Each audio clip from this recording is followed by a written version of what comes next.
I'm coming to you today from Palestine, Texas. It's August 23rd, 2023. My pre-tour has brought me here to Texas. I'm in this lovely home that I get to house sit for this month. House sit, dog sit. They have 6 dogs and 2 cats. And it's just a lovely home. And I get to be here working on the finding sponsors and networking. This is just how things work out when you're really committed to what it is you want to do. So I thought it was really interesting. If you might remember, about a month ago, I was in Boulder, Colorado, and I was feeling like I needed that space with nature, like in mountains. Nothing quite fills me as mountains do. And I got to be in this beautiful house sit where I was around mountains with trails and 2 dogs that required me walking them on trails the whole time I was there. So this journey of faith continues, and what I find every step of the way is miracles and my needs being met.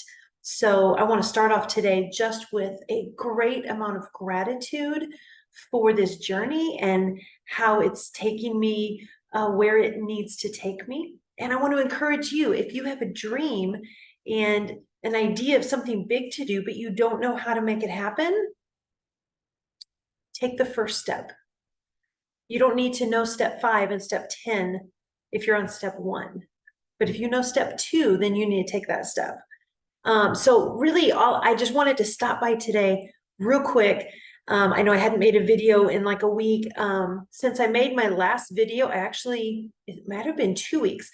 I was in Michigan, and I think that's where I made my last video. I was trying to get to Ford, trying to find somebody as a sponsor. Then I went to Ram. We're still looking for a vehicle and or a title sponsor for the tiny home tour. So I will keep you abreast as to as soon as somebody signs to come on, because they're going to get so much attention over the next year as I'm pulling the tiny house around the country. So that was Michigan. Then I was in Pennsylvania. Oh, I made another video in Pennsylvania. I was staying in a tiny home of the builder that's going to be building our tiny home for the tour. From Pennsylvania, I went to Virginia. I looked at some land of a possible donor that might be land for an Elevate Village eventually. And then I made my way over here to Texas. So I had a few days on the road, getting in, kind of getting to know the dogs, meeting the family, making sure that I was going to take care of their home in the way that they would take care of it in the way they want it taken care of. So I'm back. I am working so hard on getting sponsors. I have a big networking event tomorrow. And earlier in this week, I was blessed to take part of a women's summit. And there were speakers. There were some of the most amazing speakers. And one of my favorite mentors, she has coached me in the past, Lisa Nichols, was there. And she said this. She ended her talk with this: you can be great or you can be safe, but you can't be both. You can't have both. You can have greatness or you can have safety. You can't have both. And that's just really stuck with me, because as I'm on this journey, people who love me, friends of mine, they don't understand. And so in these moments of uncertainty in between, where I'm here and there, and how am I going to get on tour, and where's the money coming from? We're in a society where everything has been sort of built around us so that you have safety. You have your 9 to 5 and you have your 401k and your whole life is mapped out, but it's not necessarily what fills your soul. It's not the greatness. And some people are great with that. And I'm not saying anything against it, but I know I can only talk for me. And in my life, I've been called to greatness, and not my greatness, the greatness of God, the greatness of being able to serve and take care of others. That's my mission. And it's only for me to understand. Those of you who understand or are along for the journey and are lifting me up every day, I'm so endlessly grateful for you. But I also know that there's people that can't understand. There's people who need safety. They need structure. And that's okay, because your mission is something else. But if your mission is big, if your mission is, I have these things I want to accomplish and I don't know how, and I don't know the way to get it done, let me tell you from my personal experience, a journey of faith is exciting. Is it safe?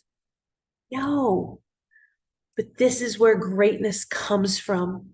In a year or 2 years or 5 years, when there's villages out there that are serving the underserved, I know people are going to look at me and be like, oh, I wish I could do something like that. Oh, you got lucky. Oh, I don't have the money.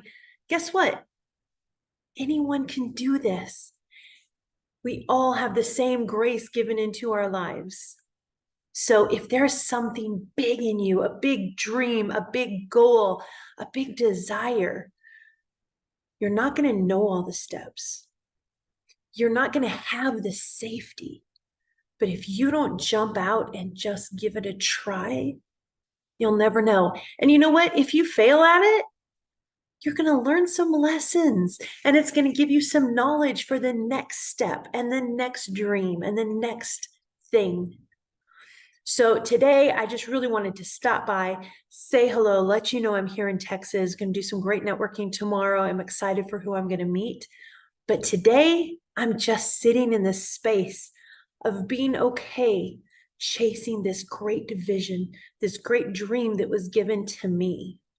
And I plan to be faithful and show up every day and make sure that this happens, and that I can bring the safety and the love and the belonging that these youth need. So thanks for being on my journey with me. Stick around. There's lots more to come. See you next time.